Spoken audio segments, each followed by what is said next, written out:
Welcome to the Dylantantes podcast. Hello, welcome to What Is It About Bob Dylan? I'm here with Rob Reginio. Dr. Rob Reginio is a professor of English at Alfred University in Western New York. He is the editor and contributor to the collection Samuel Beckett and His Contemporary Art. He has published and presented widely on modernism and memory, and has published pieces on Dylan and race and Dylan and Emmanuel Levinas. He is a member of the editorial board of the Dylan Review. He serves as Hagar Professor of the Humanities at Alfred University and is currently at work on a book about the poetics of the Dylan album, John Wesley Harding. He also provided a fantastic piece for the Dylantantes back in June of 2022 entitled, Is the Village Green Preservation Society? Notes on Dylan, Memory, and Pilgrimages. Welcome, Rob. Thank you so much, Jim, for having me. This is a real pleasure and privilege. So what is it about Bob Dylan? For me, it is the sound. Now, most people who read my writing on Dylan or hear me speaking about Dylan or hear me teaching about Dylan would think that this is an incredibly paradoxical statement. I tend to love textual deep dives. I love to parse the lyrics. I love to parse the different performances of different lyrics.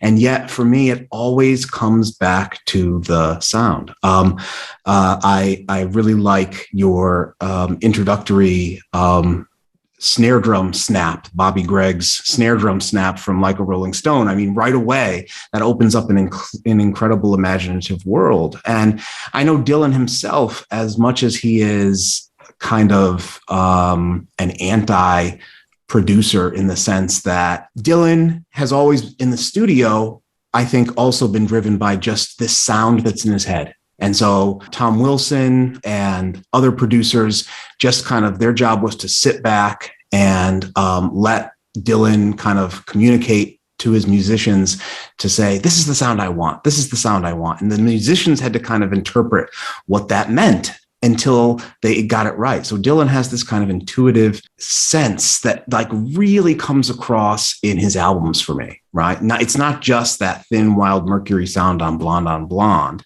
And it's not his voice as a musical instrument, so to speak, right? There's certainly things about his particular phrasing and intonation that is unique and specific and enduring and endearing about his voice, but it's really the sound that catches me.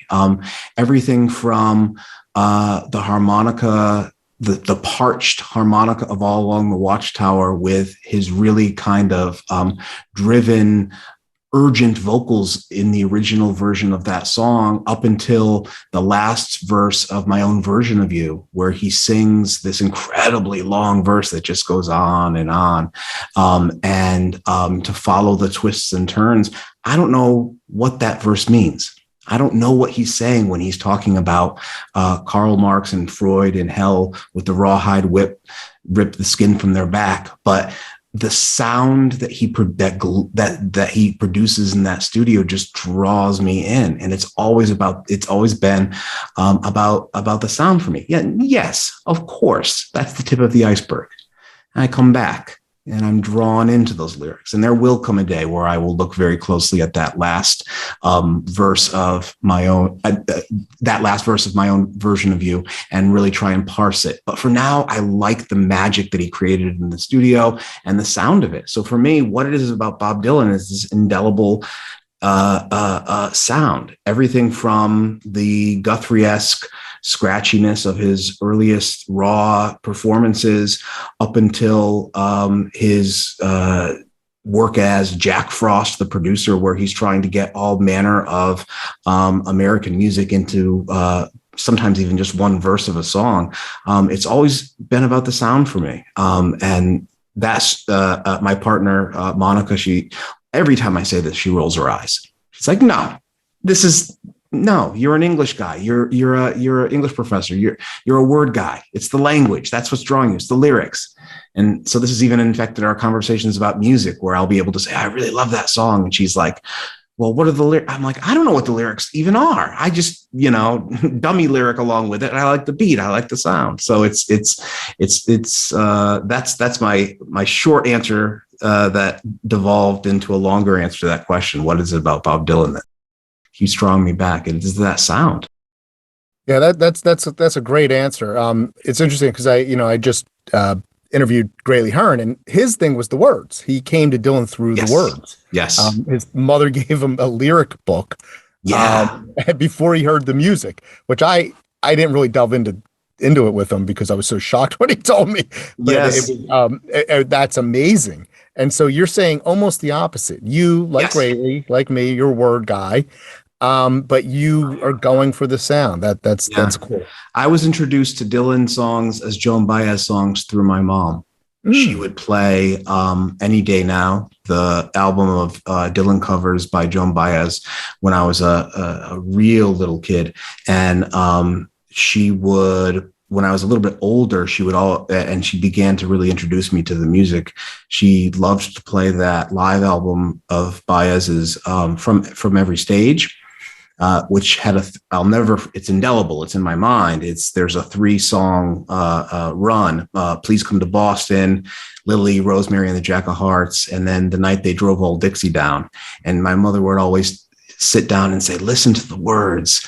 These are story songs. These are great stories. And so they were Joan Baez songs for me before they were Bob Dylan songs. So she was always like pushing me towards listening to these songs as stories, as narrative that captured her imagination.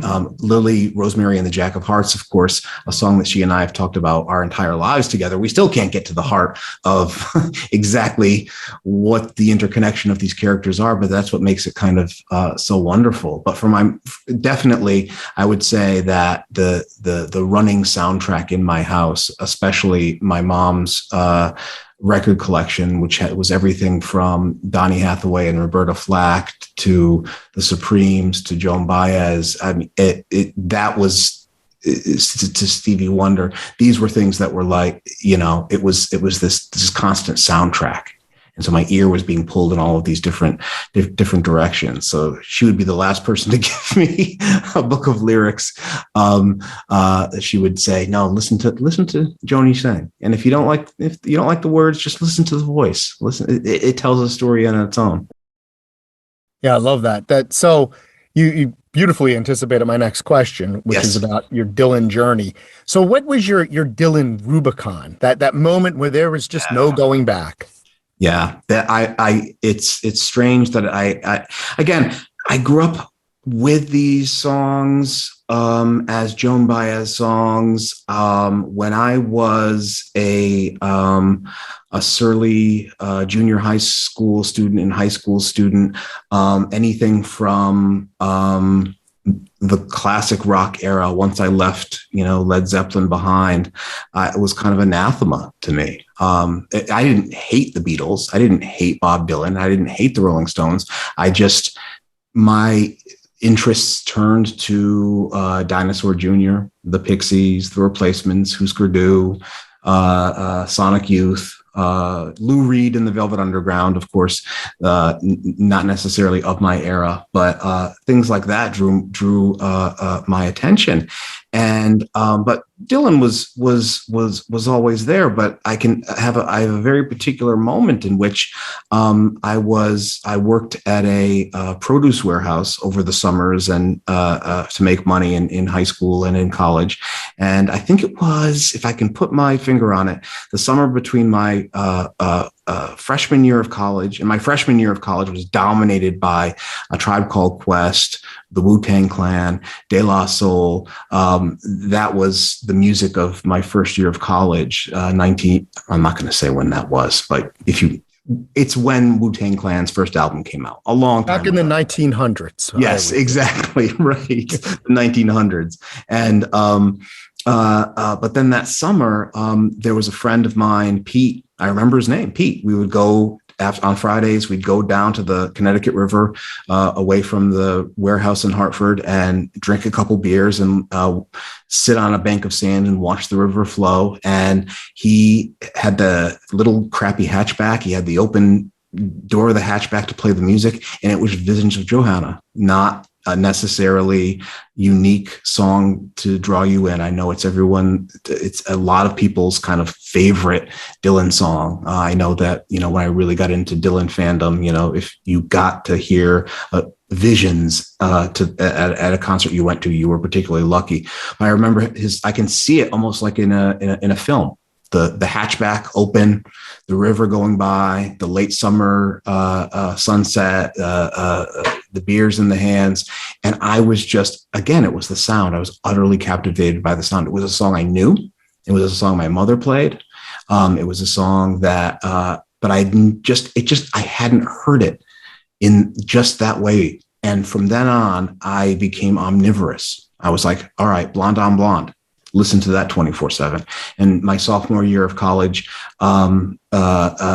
people were baffled that all the CDs, this is back in the CD era, all the CDs I had lined up in my dorm were Bob Dylan CDs. And that was my Rubicon moment. And then I drifted away. From Dylan, and it was really in 1999. I saw him in New Haven, where he performed Folsom Prison Blues along with I. I went with my cousin because she was a Deadhead, and he was touring with Phil Lesh, and she said, "I got this ticket. Come see Dylan. Time Out of Mind has just come out." And I remember listening to it in a bar in Albany where I was living at the time. And my ears perked up because the music that Dylan was putting out before Time Out of Mind was something that really didn't click with me. So I bought Time Out of Mind. I listened to it obsessively before the concert. I started again getting back into it, and I saw him live that concert, and it just was it was an indescribable aesthetic experience. He was on his game the fall of 1999. And that was when the next summer of 2000, I saw him, I think 11 times in a row. And he was touring with Phil Lesh. Phil would play at night because Phil had a light show that he put a lot of money into. And of course, if you're playing outdoor state shows in the summertime, that's not going to work in the day. So I got to see Dylan in natural lighting like 11 times in a row. Summer of 2000, he was playing some old, he would open up with I Am the Man Thomas, sometimes Cocaine Blues, sometimes he'd play these old folk songs, and then he would dig into his back catalog. And from then on, it's been obsessive bootleg collecting, listening to everything, diving back into the bootlegs, realizing that there was this whole subterranean world of Dylan performance that I really wasn't aware of. So the Rubicon moment was that, in between freshman and sophomore year of college, and then definitely the fall of 1999. After that, I was just far gone. The seeds that my mother had planted just completely blossomed. And for a long time, I didn't listen to any new music because I was so into Dylan. That's fantastic. So in your piece that you contributed to the Dylantantes, you described what you call your pilgrimage to the Bob Dylan Center in Tulsa. And you write of places in that piece where ghosts have begun to speak. So assuming that they're still speaking to you, what ghosts still speak from the Bob Dylan Center to you? I cannot wait to answer that question in full. This summer, I'm planning to be in the center doing research for my book on John Wesley Harding. I got to glimpse a little bit of his notebooks from 1971, where he's playing with the form of the proverb. I think one of them goes something like, Emerson never needed a soiree, and neither do I. Which just makes no sense, but just sounds so funny. But yeah, in that piece, it was a lot of ghosts beginning to speak. It's Dylan has such a sense of the history that's embedded in one single on a 45, right? He's got such a sense of the history that's embedded in a particular phrase that he wants to play with and repeat and turn around in his mind and in his mouth, that listening to his music, I truly have to say, has kind of opened up my eyes to all of the different kinds of American musics that underlie the stuff that I really love, but then also the history that's underfoot wherever you are in America. And often that history is effaced intentionally or erased due to apathy. I think the ghosts that will speak to me from the Dylan Center will be the ghosts of 1967 and 1968, those tumultuous years in America. And it's typically framed those years as Dylan's kind of retreat up to Woodstock, his non-compliant, I'm not going to play at the Woodstock ceremony, even though I'm down the road, ceremony. I call it, it's an interesting slip of the tongue there, right? Because Woodstock has become this kind of like this pilgrimage site, this iconic moment of youth culture that by denying, by not playing there, he somehow was denying this kind of youth movement, where I really don't think that he was retreating all that much. I don't really take him at his word in Chronicles, where he said, I was a domestic guy. I was raising kids. I was not really into the riots that were going on all across the country in the 60s. I know there was tumult, but I was kind of on the sidelines. It's like bullshit. You weren't on the sidelines. You were friends with people who were in the midst. So he was hearing this stuff all the time. So those ghosts of and I always love to kind of foreground this in my class when I teach music from that era, that, the Summer of Love was also the Long Hot Summer. And I think that those are the ghosts that speak to me, I hope, from the Dylan Center. But I don't know. I don't know what's there. There's apparently lyrics to songs he never recorded, tantalizingly called "The Drifter's Return" or something along those lines, or "The Return of the Wicked Messenger." That's it. There was an essay in the World of Bob Dylan collection that Sean Latham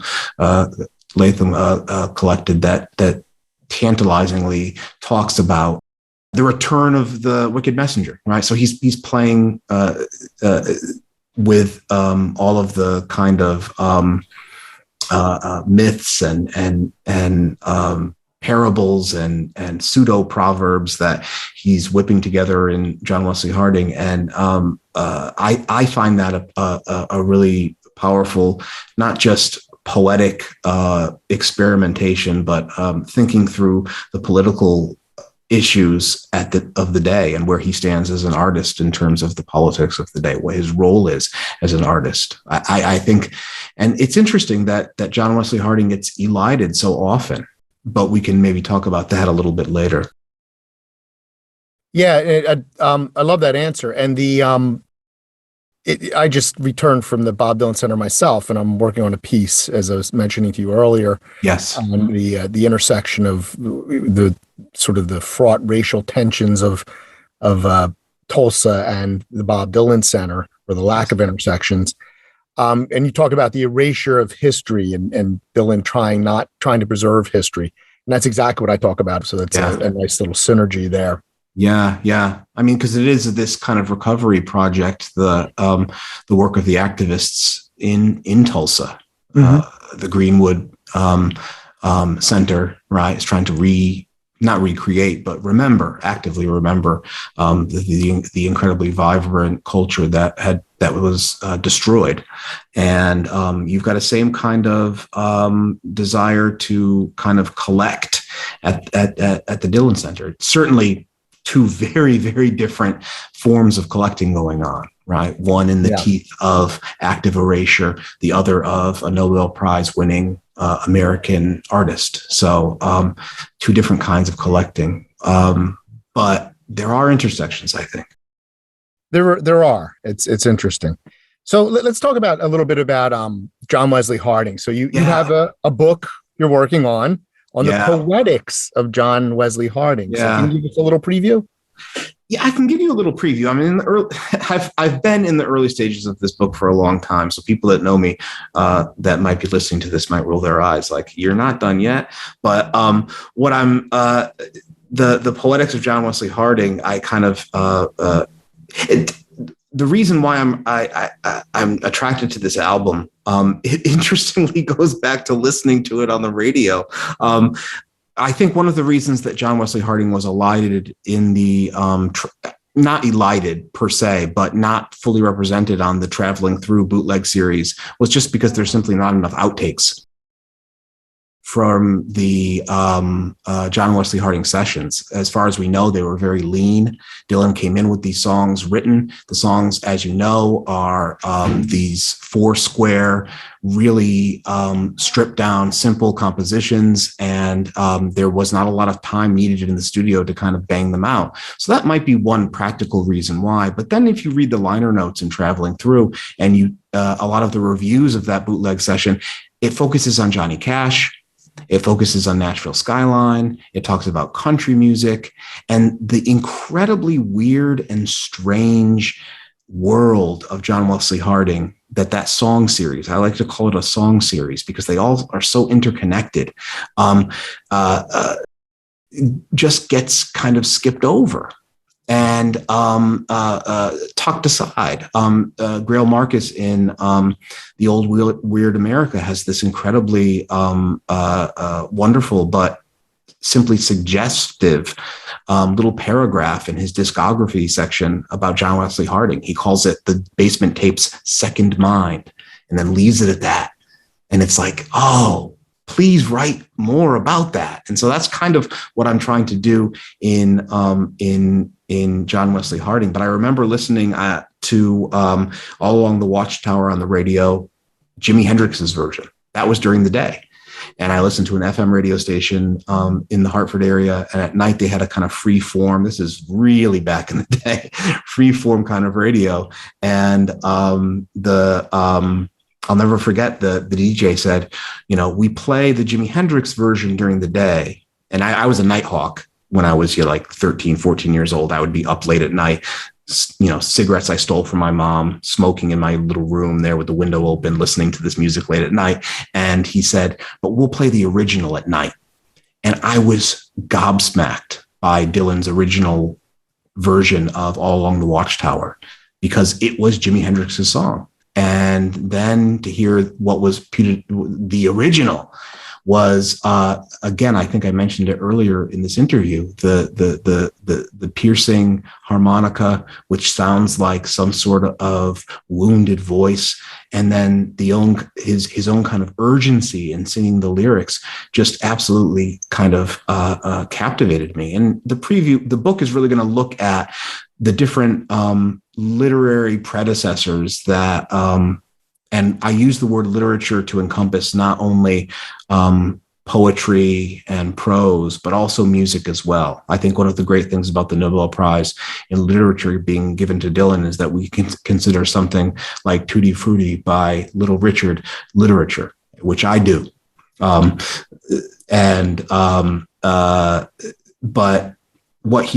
some of the predecessors I'm looking at is something like William Blake's Proverbs of Hell, as filtered through Ginsberg's use of Blake.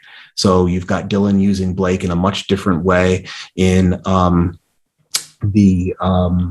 John Wesley Harding, where he's using and referencing the book of Proverbs. What he's doing interestingly in John Wesley Harding is he's weaving together or pressing together or trying to braid together the language of Ecclesiastes with the language of Proverbs, two radically different books of the Hebrew scripture and in tone wise. And then I'm also looking to bring to bear upon John Wesley Harding Kafka and Kafka's parables, and the truly kind of modernist version of the parables that you get in John Wesley Harding, where they don't quite coalesce. And so I've got, I was just one of the songs that struck me when I first started listening to this album and becoming a deep fan of it was "I Dreamed I Saw St. Augustine." And growing up Catholic, I knew who St. Augustine was. I had a priest during catechism class who captivated us with Augustine's description of the passage of time in the Confessions, and how there really is no present moment because there's only the anticipation of it and the fading away of it. And I remember being a young kid and being blown away by it. I'm like, wow, how can catechism be so cool? And then we had, some terrible, boring teacher the next week anyway, and that was faded away. But I remember listening to that song and knowing from St. Augustine, but the narrative is there, but it is such a ghostly, sketched out, uncanny kind of narrative. There's deep emotion in it, but it's so uncanny. And it's like something out of Kafka. It's like The Judgment, where the emotion is so deep. But the narrative, and spoiler here, when the main character throws himself off the bridge, you get this shock of, and you try and re-piece it together and you reread it. And that's what a lot of what happens in the songs of John Wesley Harding for me. So that's a kind of a mini kind of preview of how I'm looking at some of the literary predecessors of John Wesley Harding. I love it. It sounds great. I'm really looking forward to seeing this book. Get back to work. I know. I need to. So you and I met at the Comparative Drama Conference, where I also know Grayley from, Grayley Hearn. And anyone who's hearing this is probably going to think that Comparative Drama Conference is some sort of bastion of Dylan studies at this point, which it is not. It is not its primary focus, but it has its moments. Exactly. So we were both on a panel on Dylan and performance that Grayley had organized way back in the day. And you presented on Dylan and gender. Yeah. Do you recall the gist of that paper? I do. It came out of a longer presentation that I gave in another venue called No Prophet's Son, Bob Dylan's Fathers. And the gist of the paper was kind of putting these two father figures of Dylan up in contrast with each other, Johnny Cash and Little Richard. And how Dylan has always kind of played with the Johnny Cash outlaw type figure. Whereas my basic thesis, I think, in that presentation was the self-presentation and the music that he performed in the 1966 tour of Britain was straight out of Little Richard. And that this kind of performance of androgyny, this kind of music that was a full embrace of rock and roll, came out of the iconoclastic father figure of Little Richard, and not the more, I don't want to say conservative, because that brings up politics in a strange way, but the more kind of traditionally minded Americana roots kind of father figure of Johnny Cash. And that's not to say that Cash isn't a huge influence on Dylan and isn't an important figure, but I was trying to do something a little bit more kind of subversive in a way, and to think about the ways in which Dylan's self-presentation at the time and embraced androgyny, and the way that the music itself was plugged into the really sexually iconoclastic music of early rock and roll. Yeah, that's really interesting. So how has your thinking on Dylan evolved since then? That was a while ago, right? That was a while ago. And 6-7 years ago. And so, and if so, how? I mean, what, and if not, what's persisted? What's persisted is definitely Dylan's fidelity to Little Richard, to early rock and roll, to those kind of iconoclastic moments. What hasn't so much, and what's come to the fore, is Dylan's investment in I don't think a conscious investment, really, but Dylan's investment in rather, to put it bluntly, patriarchal structures. And some would say, I wouldn't necessarily say misogyny, but there are threads of misogyny in the songs themselves. Is Dylan a misogynist? No, but there are threads of misogyny in the songs. And so if I'm talking about the 1966 tour and I'm talking about Dylan presenting in a form of androgyny, where part of what he's doing is not playing the role of the very clear masculine political folk singing hero. He's also writing songs like Just Like a Woman, which are problematic in many ways. So my thinking has I've kind of moved away from the intentionally subversive argument of that particular piece to kind of recognizing that, Dylan and gender is way complicated. It's very complicated. It's not something that you can say he is an iconoclast of the level of Little Richard, nor is he necessarily a full-on kind of conservator of patriarchal gender norms either. He's interwoven in his music are these different threads. And so that's Dylan. So that's where my thinking has definitely changed. Is that Dylan and gender is something that's deeply complex, and I need to do a little bit more thinking about. Yeah, I'm writing on Dylan and race now, and as a white male, I'm Yes. Seeing the limits of that. Or do you have similar misgivings? For sure. Definitely. Yeah, absolutely. I teach here in Alfred. I teach a course in the Harlem Renaissance. I teach a seminar, an upper level seminar in African American literature. My Bob Dylan seminar is awash in blues poetics, and so I find myself in that interesting position of having students of color being taught about the blues or the African American literary tradition from, a cisgender straight white male, right? So, my strategy in the classroom is always to bring that to the forefront. That's what I think a college classroom should be, is a place where you can kind of like say, okay, these problematics need to be spoken about. I've read these works more deeply than you, presumably. I've done the work in the secondary research, presumably, right? I have a certain claim on these works, right? But you have a claim on these works as well. And so the way that we come to these works, that history needs to be spoken about in the classroom. But yeah, it is a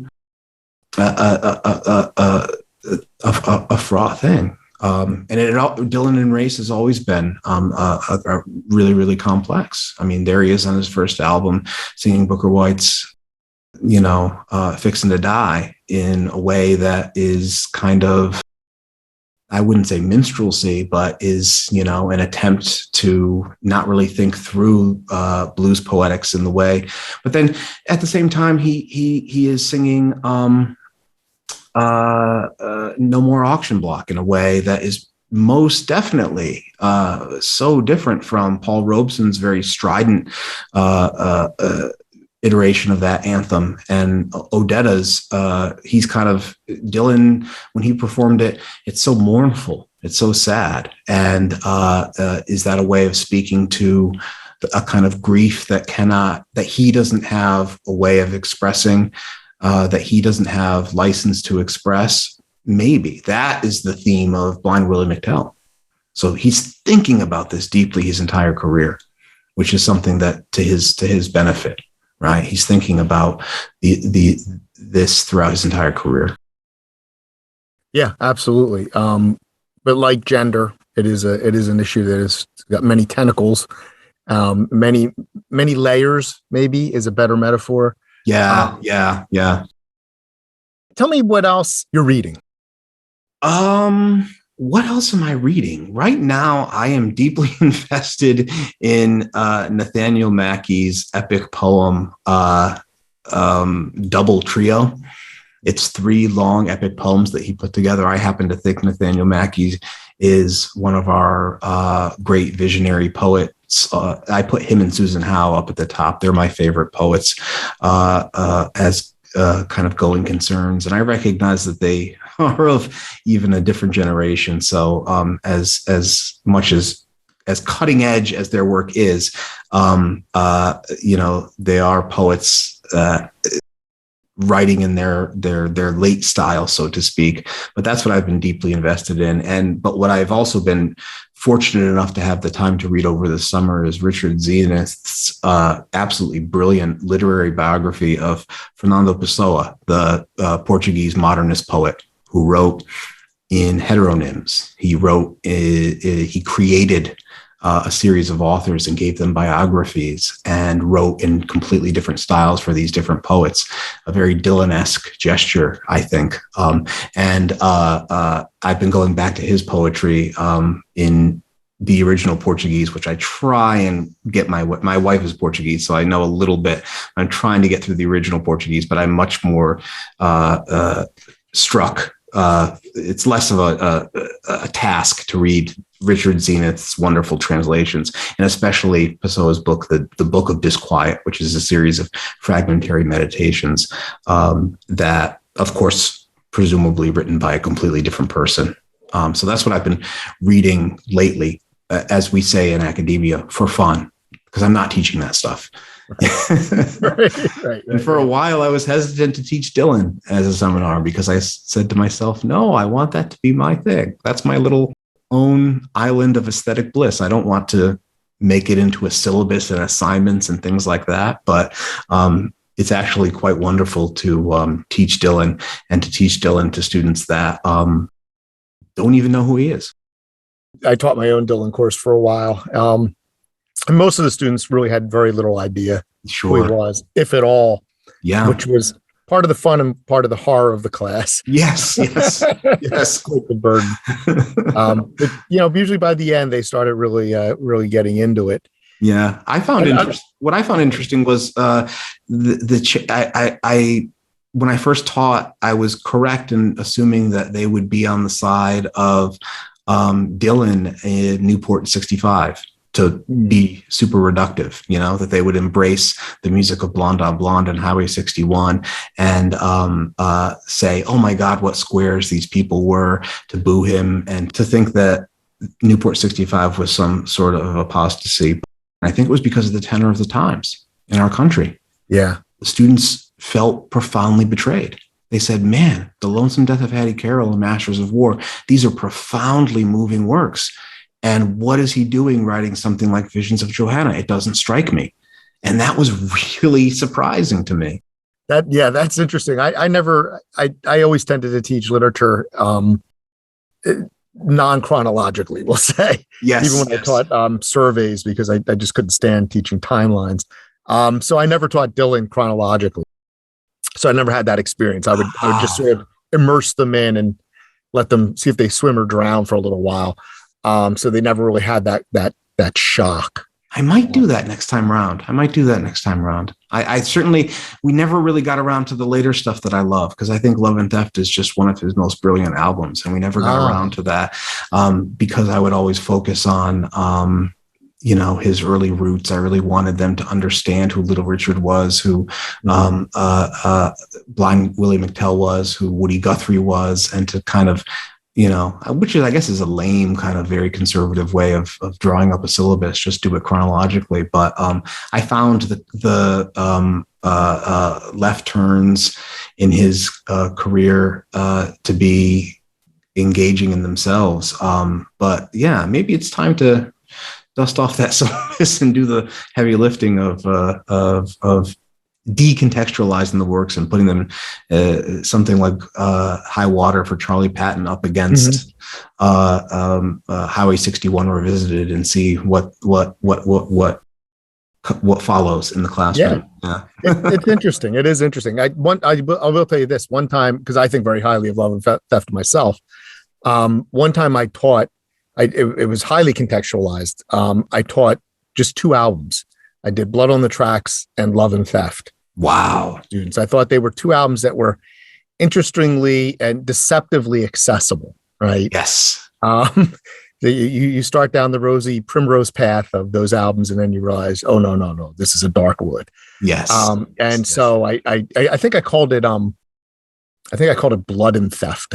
That's wonderful. That sounds so cool. They hated it.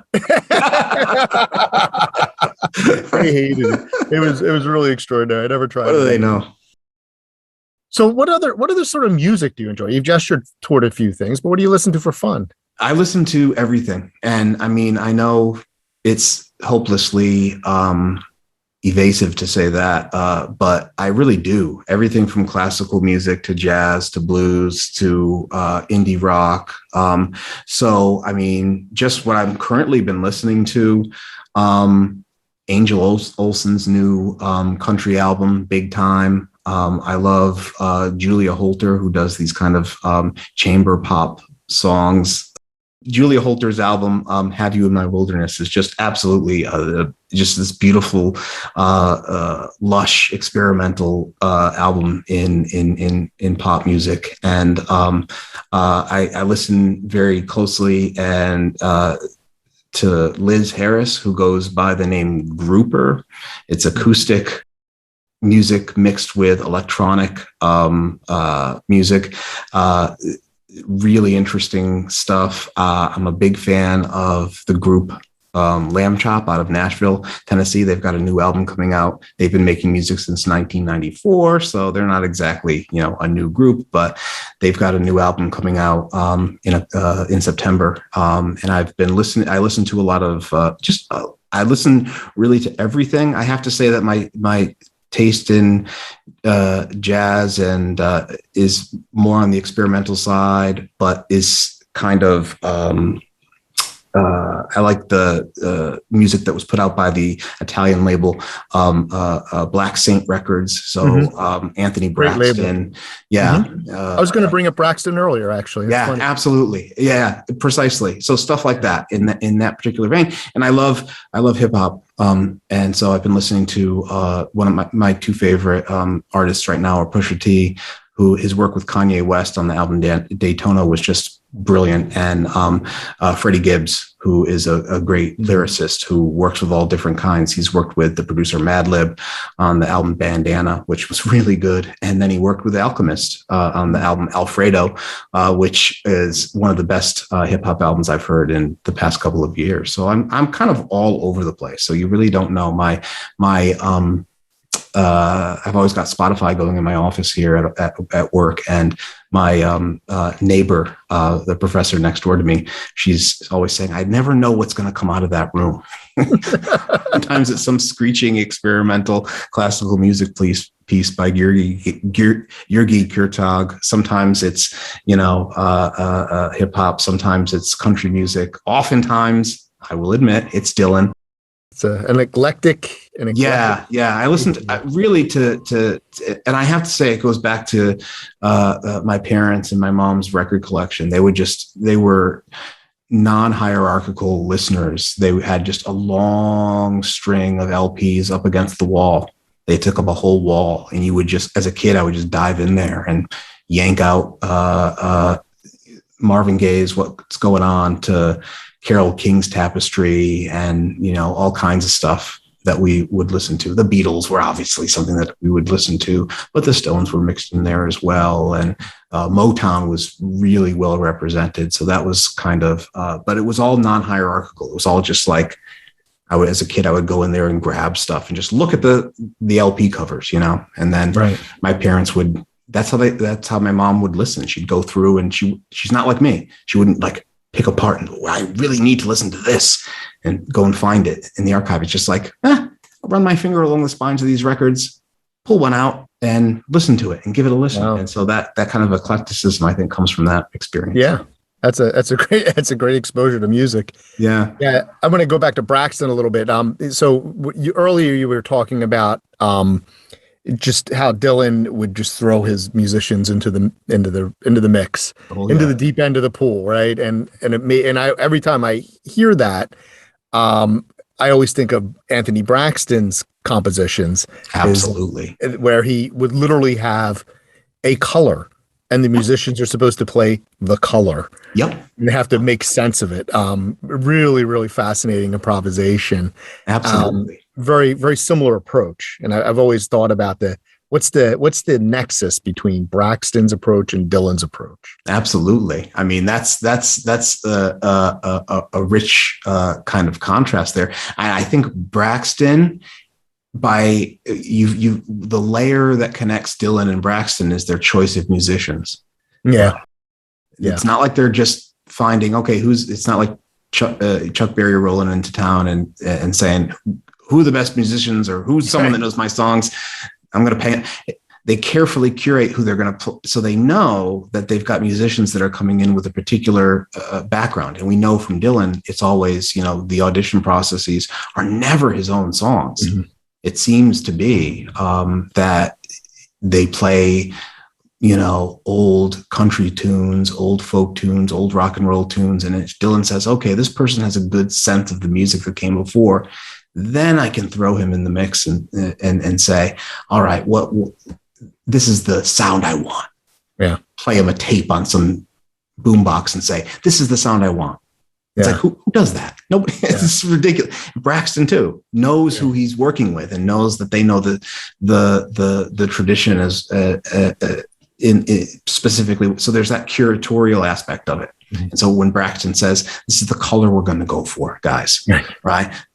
He knows that in some sense they're going to head in a particular direction because they are improvisational or jazz artists that come from particular lines. Yeah. I wonder if the other aspect of the nexus is more physical, in that it's the stress sweat of the musicians themselves being put in that situation. Yeah. You can only imagine. I mean, I've heard musicians comment on being thrust into with Dylan and with Braxton. It can be terrifying. Absolutely. Play blue. Right. Okay. I mean, or the enigmatic, the Sphinx-like Dylan. I want this song to sound like a Buddy Holly record. And then he gives you the lyrics to, Red River Shore or something like that. Like, I don't quite see the connection here, so I'm going to try and make this work. Yeah, that's great. So anything else you want to add before we wrap up here? Other than to repeat my gratitude for this awesome opportunity. This was so much fun. Yeah, I really love this. And I love the constellation of Dylan scholars and thinkers that you've been able to arrange around this particular project. And so I hope it gathers steam, and I hope it continues, and I hope I can contribute more in the future. Yeah, please do. I welcome it. And we are getting more subscribers. So those of you listening, please subscribe. Indeed. It's free. I have no idea how to monetize it, so it's free. And it is a collective. I'm taking the lead now, but I'm hoping to sort of step aside and make it more collective in the future. Wonderful. Yeah. All right, Rob, it's been great. It's been great, Jim. Thank you so much for giving me this opportunity, and it's great to meet up with you again, if only over Zoom.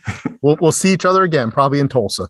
I certainly hope so. I'm going to be there for the World of Bob Dylan conference this coming summer, and my research dates for my John Wesley Harding book completely dovetail with being in Tulsa for that. So perfect. I will be there in Tulsa.